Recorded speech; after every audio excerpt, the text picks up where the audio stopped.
the best way to counterbalance that Yeah. is to inundate the market with content about Black joy. For every single article that we're putting out about Black pain, we were matching it with an article about Black joy. 1, 2, 3, 4.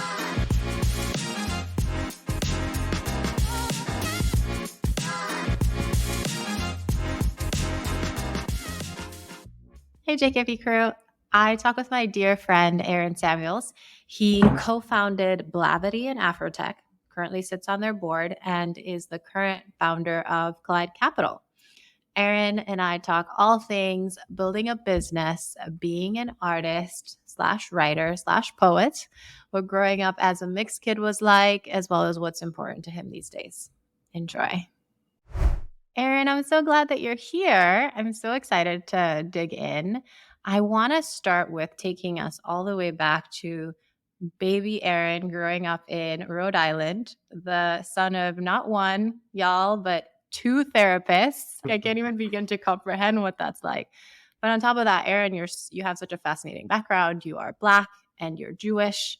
You're a poet and you're a math geek. I had the privilege of being in classes with you in accounting. And I was like, what is this professor talking about? And Aaron be like, oh, yeah, it's this. And I'm just so curious for you to tell us what growing up was like for you. No, I appreciate it. And, you know, I want to start by saying that as a mixed kid, it's always an honor to be interviewed by another mixed kid. It's so Um, rare. it's so rare, and I feel like the questions come from a different place. Like there's an assumption of hybridity, there's an assumption of duality, and kind of knowing what I know about your background and upbringing from a biracial household, bicultural household, um, Mm, that led you to have multiple different homelands. To this day, multiple different places that yeah. you call home. Um, I carry some of that with me too. I'm Black and Jewish. I guess the most recent homeland that both my parents are from is New York City, but generationally, from other places. Yeah. Mom's family, immigrants from Russia, Poland. Dad's family, from Jamaica, and and like slave legacy African American. Um, they brought all of that together as they raised me. So I was always raised to have a very strong, and active respect, reverence, appreciation for the cultural backgrounds that existed on both sides of my family, and was raised firmly as part of the Black community, firmly as part of the Jewish community. As I've grown up, firmly as a part of a growing unification of Jews of color, Mm. across the United States and across the world. And always, from a very young age, my parents echoed the importance of community and family. I so resonate given what we talked about being a mixed kid. It's like community is everything. It takes a village and you go far by going together. I am half Ukrainian, half Sierra Leonean. So, like, really resonating with the Russian, Polish, like, matching my husband's Polish, and then the Jamaican. I feel like these were just folks from West Africa going to Jamaica. So, we are so, so, so similar. For me, I always felt growing up like I had this huge strength of coming from this mixed identity where I could really understand people coming from different walks of life because my parents Yeah. in of themselves were so different, and even I always felt like there were multiple aspects to me. I'm curious what your experience was like. Yeah. I mean, I want to go deep on this with you, Yeah. because there's pain there. Um, there's also so much joy and celebration. Um, I definitely have had experiences where I have felt not completely similar to the people sitting next to me, Mhm. even at a place that was supposed to be my home. Um, I've also felt what it means to be part of a vast and accepting, beloved community, that looks many different ways. And I think that I've had both versions of that experience in the Black community and both versions of that experience in the Jewish community. Um, and oftentimes you can have both of those experiences within the same day. or within the same Interaction. interaction. Exactly, with the person feeling love and acceptance, and also feeling slightly othered, slightly different. Um, this is an experience that I talk about with many writers and many artists, because I think most writers feel this way, not necessarily because they're mixed, right? But I think like most writers find themselves in a moment and having the experience of simultaneously being present and also annotating the experience Mm, of that moment live. Right? I'm here and I'm also my meta self observing the moment, watching what's happening. And having that dual experience, um, I think enables you to think about how a world could look different. It's one of the reasons that I love writing, and why I enjoy interaction with artists, because one of the things that artists do is they look at the world and they say, how can I bend it? How can I mm, bend it in my mind? How can I bend it in my heart? How can I bend it in a community, to make it better, um, to make it more interesting, to make it cooler? Um, and I think that tendency is something that is also shared among entrepreneurs. That yeah. same feeling of being present and also annotating a moment, saying, how could that moment have been different with X technology or X process or X system? Um, this is artistry. This is entrepreneurship, right? This is the world that I've grown to love and grown to be a part of, and all of that is ultimately rooted for me in my mixed identity. Totally. And it makes me think about even just taking everything back to first principles. Like, why is this table designed the way it's designed? But if you zoom that all the way out, why is the world designed the way it's designed? Why do we think about people the way we think about people, and how it goes back to, you look at the 1500s and travel and exploration and how that led to slavery and all of this. And what if the world was turned upside down, and how could that have looked differently? You're getting my mind going in all of these directions. But I love what you're bringing up about entrepreneurs and artists. And I think that's why these are some of the most interesting people that I personally love engaging with, because of this tendency and mindset. The other thing you brought up, Aaron, is this feeling of you can simultaneously be felt like you're understood and then not at all in the same interaction. I feel like every interaction, I've never, it's very rare that I have an interaction where I feel completely understood, or like Yeah, someone fully appreciates the whole sense of me. And I am still working through expressing the whole version of myself in a way that is super, super authentic. And for instance, Ukraine is such a different culture from Sierra Leone. And growing up in Sierra Leone, I was called white, and going to Ukraine, I was called black. And in the US, people are like, oh, you're not African American. What are you? What is your, because you have a different experience. It's not the African American experience, it's the African experience. For me, I'm constantly going back and forth between these worlds and stay authentic and true and express my experience and have that also be accepted. yeah, And something that gets me excited is I think folks are more and more open to not putting you in a box, not putting your square peg in a round hole per se, and getting more and more open to that. Um, but yeah, I'm curious what your experiences there have been like, or any insights, and how you're walking through the world as this mixed kid. yeah. Well, I think, for me, if you want to take it back to first principles, um, I was raised to love my people.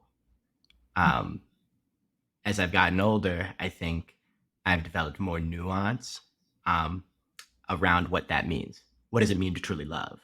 How do I define a people? And I think when I was younger, and my parents, raised me with what they knew, so it was very clear: Black people, Jewish people, Rhode Islanders. Like, this is who you are. This is where you're from. You will love this. Your family, a Mm, Samuels, a Levy, right? Like, this is where it comes from. As I've gotten older, I think I've just gotten more expansive. Yes, yes, still to all of those things. I still love Black people. I still love Jewish people. I still love Rhode Islanders. I also have an appreciation for Jews of color. I have an appreciation for entrepreneurs. I have an appreciation for artists. I have an appreciation for math nerds, as you've said, for builders, for operators. But it still comes from that same premise of love. And I think, if you start there, it's hard to lose because you always remember who you're building for and what's driving and what's motivating you. It's the same thing that led me to my career as a poet, where I was spending time literally traveling around the United States, sharing my experience being a Jewish color. It's what led me to Blavity, to a team that our explicit purpose was to try to create a world in which all Black people are happy. And I think ultimately, that's why I'm investing now to try to help Yeah. create the next generation of founders, to empower and enable the next generation of incredible founders to build products and solutions, for this breaking world. And love comes so much more naturally than, for instance, a strong emotion like hate. And building community all starts with love, and sharing more of that and lifting each other up is what it's Yeah. all about. Although hate can also be motivating too. It can. I think that some of you know my strongest moments of persistence have been driven by some of the darker emotions, Yeah, we rage, talked about that. hatred, anger. Yeah. So I think that, you know, I'm not only here to preach the love gospel either. I think this world is deeply broken, built on structural racism that was designed to extract, and exploit. And I also think, you know, if you observe and you research the way that the world is built, and you don't feel a bit angry, then for me it means you're a bit out of touch. It's almost impossible to look at the world without holding that anger. I think it's just important to also couple that with love, right? But I'm in no way am I saying don't be mad. We should be very mad. Like, this world is a very deeply broken place. I just don't know that, only using anger is going to be the solution to building, a better world. That makes me think of Mandela, right? And being imprisoned and channeling this anger into productive behavior and building a country in a way where he hoped it would be better. So for me, it's about how do you channel these strong negative emotions into productivity and the bigger, longer term goal that you have in mind. It's so funny, Aaron, because growing up in Sierra Leone, I learned African history. And so I learned about all the kings and queens and the people of Sierra Leone and the first universities and of Egypt and all of this magnificent culture that was amazing and wonderful. And then I come to the US, and it's like you folks here learn a very different history where it's about the white people and how they were in charge and powerful. And even when you were talking about that, it was just so funny to me because even to this day, like folks talk about, oh, World War this and that. And there's some things that I'm just like, but you didn't learn about this stuff and you don't know about this stuff. And just speaking of Right. how, like, if you go back to first principles and look at how the world is structured today and the things you can learn from that. Well, information is power, right? And one tool that oppressors have used from the beginning of time is just rewriting the narrative, rewriting history, leaving things out. Um, it's one of the reasons why I think writers have a very important role in the building of the next world. We need to document the stories of our successes, document the stories of our people. Um, yeah, yeah. I mean, Yeah. I I completely loved agree with you. I loved Woman King. It was for me the first time I saw African culture in the big screen. Yes, we've seen That Wakanda, was great. but this feels very much like a Hollywood version. But Woman King actually felt like like I saw women in Yeah, African clothing and warriors, like some of the stuff I Viola learned growing Davis up. from Rhode Island. I didn't know she was from Rhode Island, and but Yeah, fellow Rhode Islander, Viola Davis. I did read about how tough it was for her to get that project off the ground, and Yeah, I'm I'm sure. so grateful that she did because again it felt like I was seeing my culture up on the screen, and I can't describe to you how amazing that is. It must I think for many people who always see themselves on the big screen, they're probably like, what is this feeling? But yeah, totally yes to more writers and more creators and more representation and all of that. Yeah, more woman king. Yes, more women king. Aaron, I'd love to learn more about what growing up as a son of two therapists was like. And why I ask is because I personally know you for over, I think it's like 6, 7 years now, since We're getting old. 2016. We're getting old. We're Like getting what? old, Jennifer. We're getting old.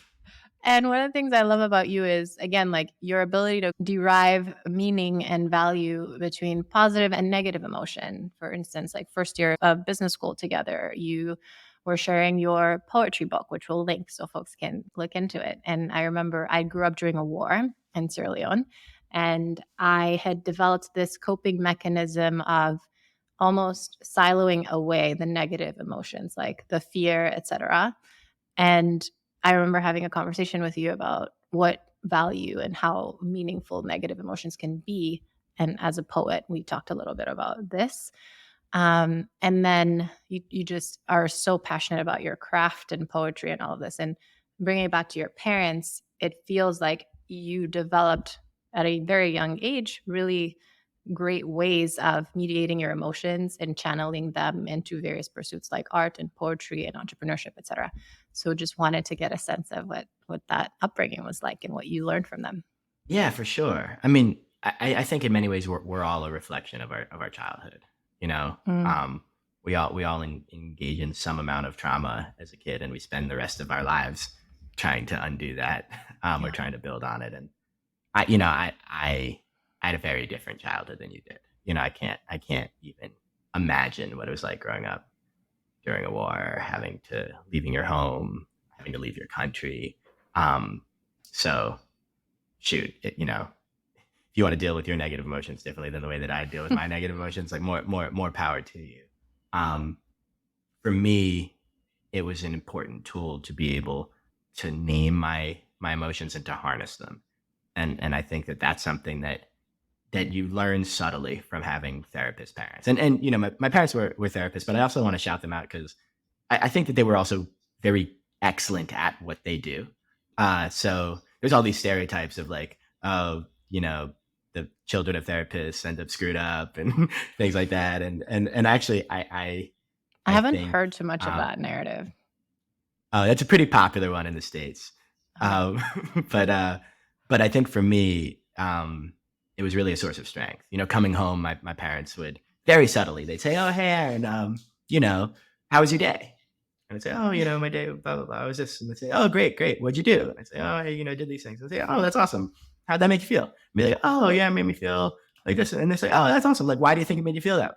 I'm like, "Oh, probably Mm, because of this, and and that was it." But like, you do that every day for 18 years, you realize that you're building a muscle of always being aware of what you're feeling and that deeper level of then also trying to unpack the reason why you're feeling the way you're mhm. feeling. And that's a muscle that my parents like slowly helped me flex over the course of my childhood. It was only when I got to college and I would talk to my friends about their interactions with their parents, and they'd say, "Aaron, we don't do that. That's very very different."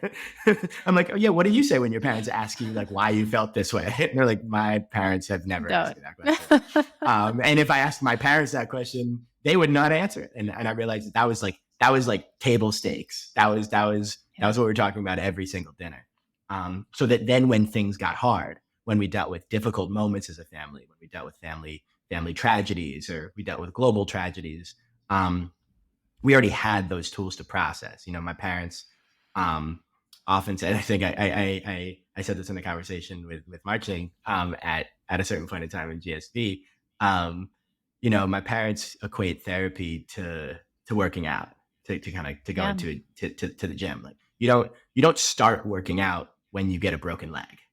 Mm. um, that's actually a very difficult time to start working out. You start working out when you're healthy to build strength, to build flexibility, so that when you inevitably do get injured, you heal faster, you recover better, and you prevent yourself.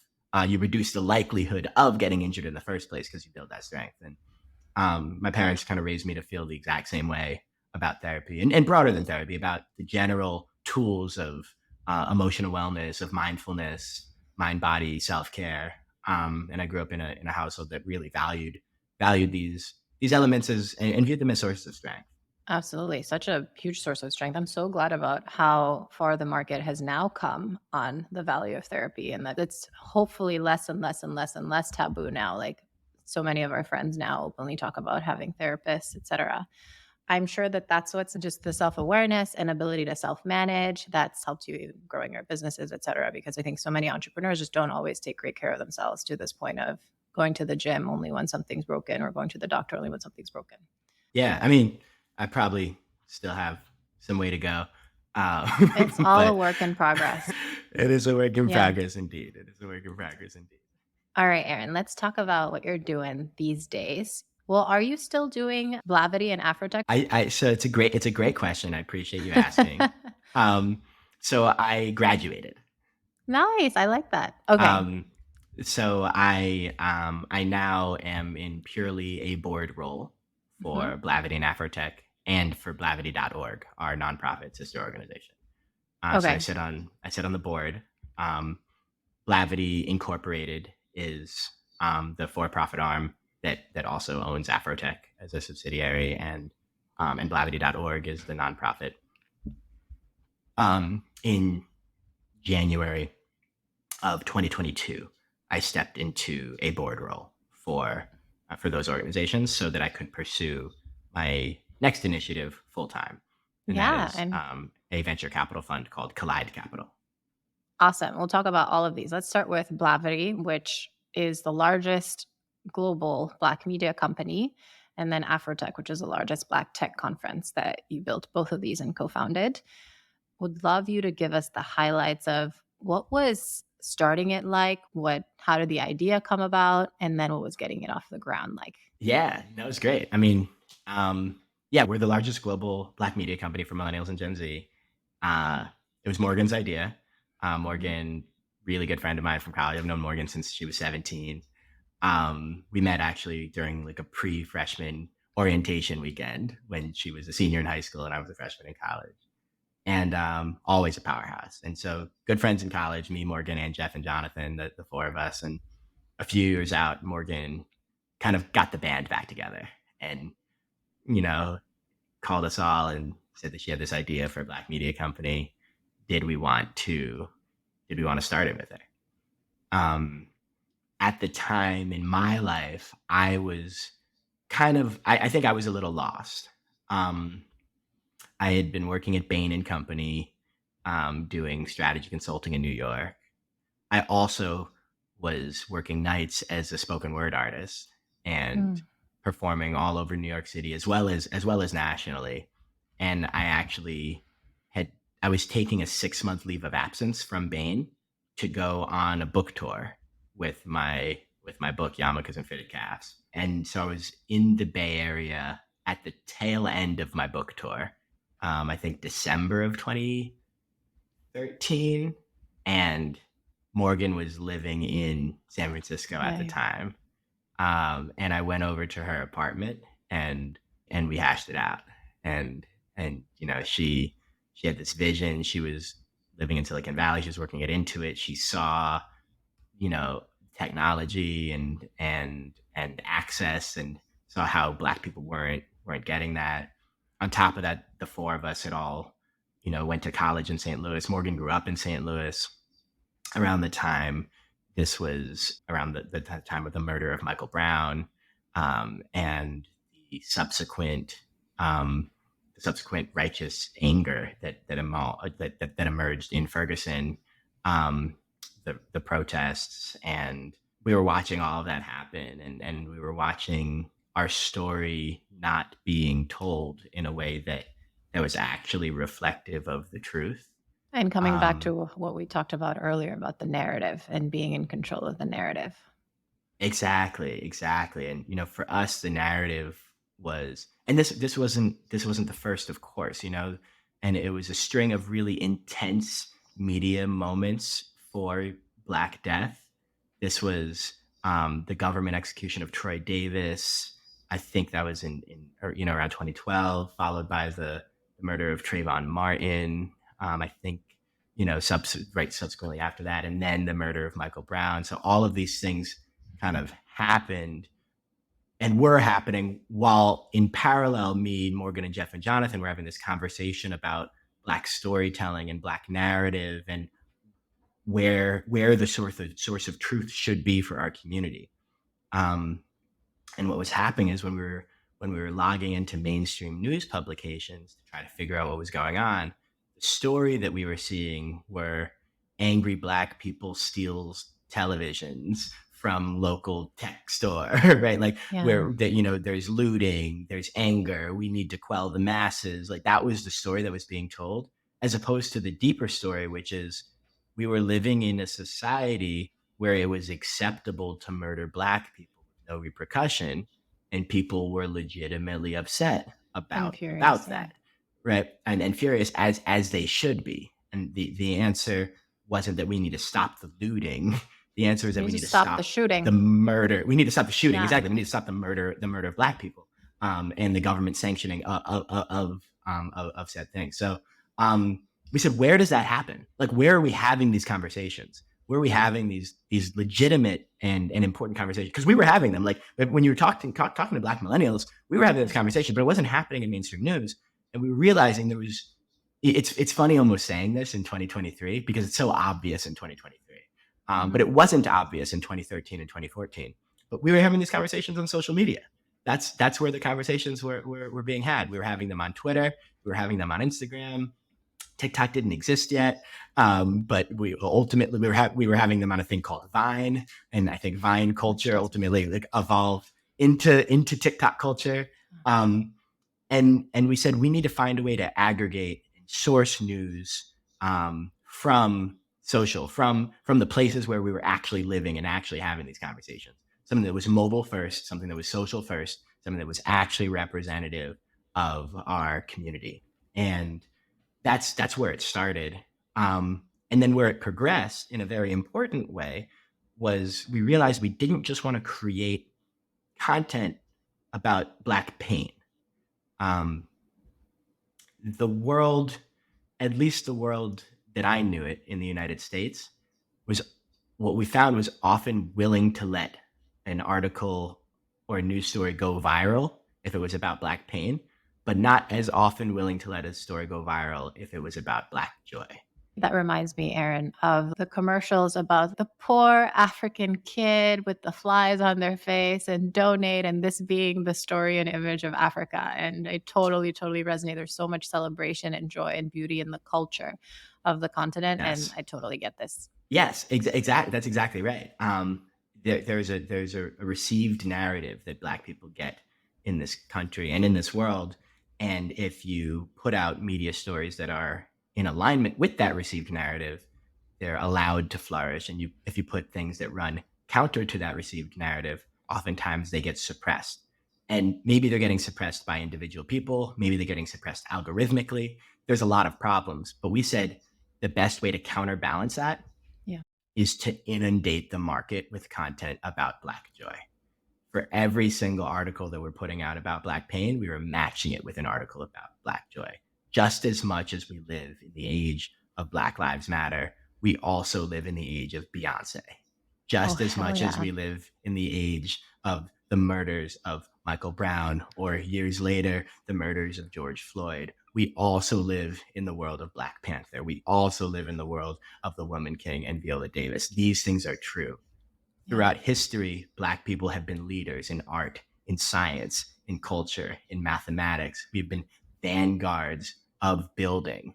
We built this country, the United States. We built substantial parts of the world, right? And we need to tell the narrative a little bit differently. And so ultimately, that became the root, the underlying principle of Blavity, which is where we ultimately changed our vision statement to our goal was to create a world in which all Black people are happy. And everything that we do is ultimately oriented around that goal. I love it. And Afrotech also similarly is a way for us to Well, celebrate Afrotech came out of that. Exactly. So Afrotech came excellence out in of the that. Black community and technology and business stuff. Technology. That's exactly right. I love it. I also love, Aaron, seeing more and more Black media company, Black owners in various industries come up. And it honestly feels like we are transforming and we're on the cusp of something that is going to be even bigger. Does that resonate for you, or do you feel like we're already there? We're definitely not already there. There's still a lot of work to be done. I'm excited about the work that Blavity continues to do and will continue to do. I'm also excited about the multiple other organizations in the ether that are also working and building toward that goal. And we've never been alone. We've never been the only builder. And in fact, that I think that narrative hurts us. There are a lot of incredible Black media companies um, building. A lot of what we do actually behind the scenes is support other Black media companies. We created an ad network that actually works behind the scenes to help multiple Black media companies help monetize their content, help operationalize their content, and we run dozens of those through our larger tech ecosystem. So a big value that we have is building the field. We need more truth tellers. We need more Black people empowered to share their stories, and ultimately, we need to change the public narrative. Totally. And ultimately, it's not just about the Black community sharing the Black media, it's about everyone sharing the Black media. And so, also wanting to invite other folks to come in and consume and learn and share, because I think we're all in it together and the change doesn't just stop with us. Yeah, I think that's important. I mean, and we put our stuff online, so anybody can access our content. And on any given day, 30 to 40% of our content is consumed by non-Black people.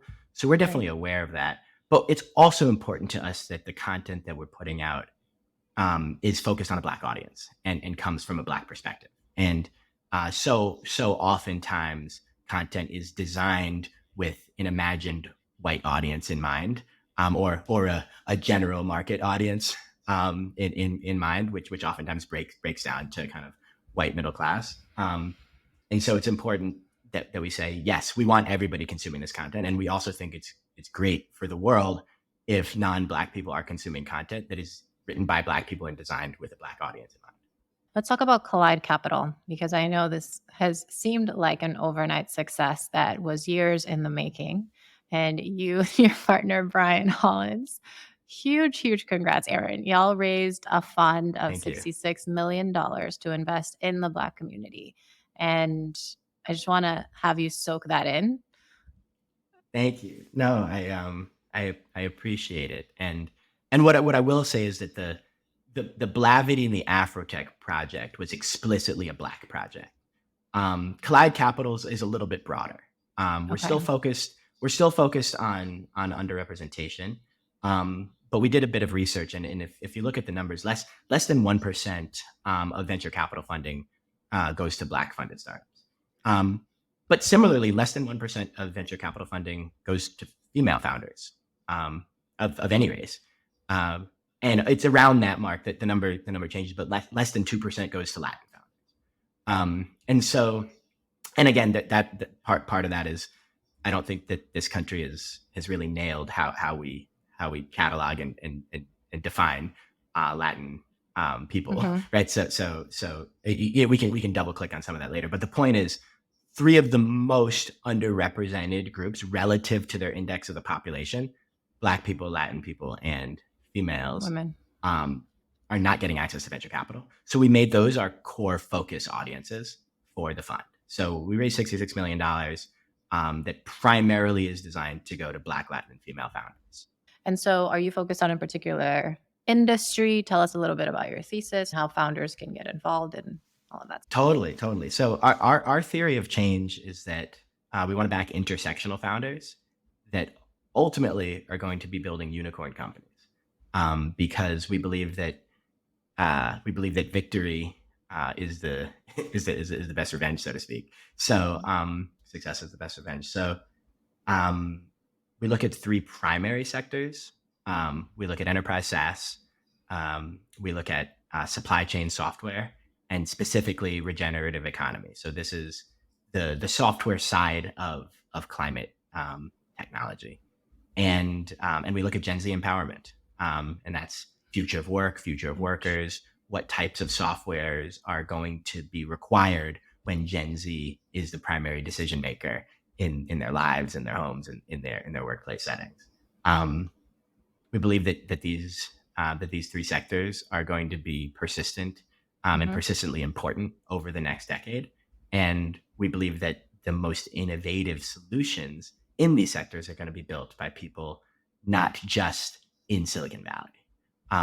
And so we want to look at the rest of the United States, the rest of the world, outside of what historically has gotten the majority of venture capital dollars, which was rich white men over 6 feet tall from Harvard or Stanford, and saying we look maybe maybe we're going to see a few more great companies from that archetype too over the next decade, but we think that there's going to be incredible solutions from people outside of that archetype as well, and we want to make sure that we're paying attention to where these solutions are coming from. And it's about time that the funding goes to a representative population. And growing. Look, we're trending on becoming a majority POC Right. country in the United States. And the job of the venture capitalist is to invest now into the companies that are going to become dominant over the course of the next decade. And so if we ask the question, where is this country going? It seems almost an obvious and an inevitable conclusion that we should be investing in founders that look like the new majority will look like in this country. It's good for business. It's not even a thing to do for business. representation. It's just good for business, period. All right, Aaron. A lot of the times we talk to folks who are very successful, and it's like, oh my gosh, there's such a big difference between where someone is to where this successful person is in whoever's eyes.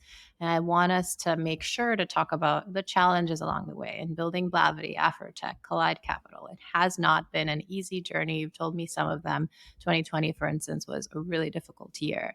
And I wanted to ask you to share with me some or one of the most challenging things you've had to go through and what that has taught you about leadership as well as about yourself. Yeah, well, I mean, it's timely, but we should talk about it because we haven't really talked about this publicly yet. But Silicon Valley Bank, Right. this we're in it now. This just happened this past week, and talk about a moment of crisis. How was that for y'all? Did you have exposure? Did you move quickly? Do you have funds stuck? Yeah, we did.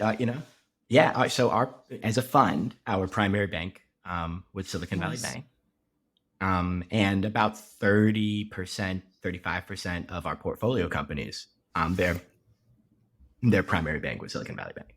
So, did we have exposure? Yes, we did have exposure, and we our money is safe now, and the federal government backstopped the dollars, and so everything is okay with me and my portfolio. But there were definitely a few days there where we were all kind of asking the question: did this money that I put in the bank just disappear? Which isn't something you think to ask yourself. Do I need to be diversifying my bank? Maybe I should have. I think all of us in the venture industry, I think we all had to do a long, hard look at ourselves and say, what are we doing? What's going on in the venture capital? How are so many VC firms, startups, undiversified? And it's hard, you put your money in the bank. It's the bank, you assume that it's safe. It's the safe space for your money. It's the same. Put my money in the bank. And it was like a wild thing to say, wow, maybe it's not, or maybe again, it's just a reminder that nothing is guaranteed. I also want to say, and I think this is important for your listeners and for the world, that there are many elements of a crisis. And I think that, the initial impact of Silicon Valley Bank at the federal backstop, I think we're behind that moment now, but there are second and third order fallout consequences that we're still going to be potentially dealing with. I think one of the biggest ones is that there are several founders who were in the process of a capital raise right now that many VC funds now, because they're saying, oh, I need to be diversified, I need to deal with the Silicon Valley Bank situation, are pausing action. And many VC funds are saying, oh, well, actually, I need a couple weeks to open up some new bank accounts to take care of myself. But for startups that were in vulnerable situations, that were at the very end of a capital raise, but we're actually relying on that to close. Exactly. Some of them are going to be in difficult moments and situations. And as always, whenever a large crisis happens, the people affected the most are the most vulnerable populations. And I think in the venture world, oftentimes that looks like Black, Latin, and female founders. And so, as one of the things that I'm really being cautious of when I look at my portfolio, or when I'm talking to fellow venture capitalists with their portfolios, is to really take a look at your portfolio and see what the needs are, because there are going to be multiple founders that are still dealing with the fallout from what happened with SVB, even if the initial moment is behind it. Yeah. And just for context for listeners, SVB is a lender to, I think it's over half of Silicon Valley. They support 2,500 VC firms. Most of tech has money tied up with them. So really impactful to the community. Aaron, what's important to you these days? I think I spent my 20s running around, um, like a wild person. I Mm, was, I don't know, between being a traveling spoken word artist, being a strategy consultant, or being a founder. I basically had three consecutive careers that required me to be on a plane or some mode of transportation, to leave my city almost once a week. And so for about a decade, I was never in one place. Now, for somebody that's so grounded in community as a first principle, that was hard. Um, in some ways, it was beautiful because it made my community vast. There are people that I deeply love and care about in most major cities in the world, mhm. which is great, and it's an opportunity to grow and see them. But I think I lost something, in terms of having a very strong and vibrant local community and home life. In terms of where I want to look, I turned 34 in May, this coming May, and I'm asking myself what I want to prioritize for the remainder of Mhm. my 30s. And I think focusing on home and building something that looks a little bit more stable, consistent, and local. It doesn't mean that I'm going to stop doing things on the national level. It doesn't mean that I'm going to stop investing. In many ways, my work is only getting more and more international and global. It just means I don't want to forsake also the strength of a local home community as well. Totally. The most important thing to me, home are the people that I love, just as a mixed kid who's from everywhere at the same time. And I love that that brings us back to how we started with your family and these values that they instilled in you. All right, Aaron, we got to wrap. I know you got to run to something else. This was lovely catching up with you. And thank you so much for being with us. It's an honor. I really appreciate you having me. I get to do these podcasts and interviews every now and then, but to be interviewed by a friend, to be interviewed by a fellow mixed person, a fellow entrepreneur, a fellow builder, um, it's a rare treat and an honor. And I'm super excited about what you're building. Thank you for the opportunity for being, a part of your show. Thank you for listening. Don't forget to subscribe. And if you like what you hear, leave a review and share.